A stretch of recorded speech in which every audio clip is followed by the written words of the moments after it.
Every high priest is a man chosen to represent other people in their dealings with God. He presents their gifts to God and offers sacrifices for their sins. And he is able to deal gently with ignorant and wayward people because he himself is subject to the same weaknesses. That is why he must offer sacrifices for his own sins as well as theirs. And no one can become a high priest simply because he wants such an honor. He must be called by God for this work, just as Aaron was. That is why Christ did not honor himself by assuming he could become high priest.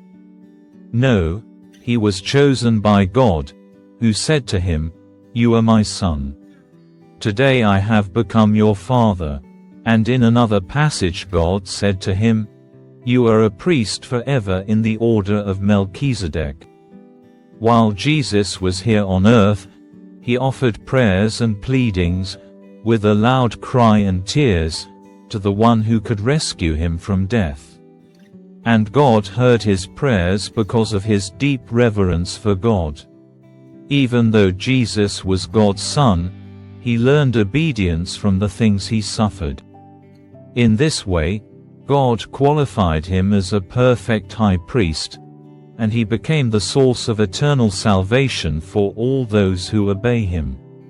And God designated him to be a high priest in the order of Melchizedek. There is much more we would like to say about this, but it is difficult to explain, especially since you are spiritually dull and don't seem to listen. You have been believers so long now that you ought to be teaching others. Instead, you need someone to teach you again the basic things about God's Word. You are like babies who need milk and cannot eat solid food.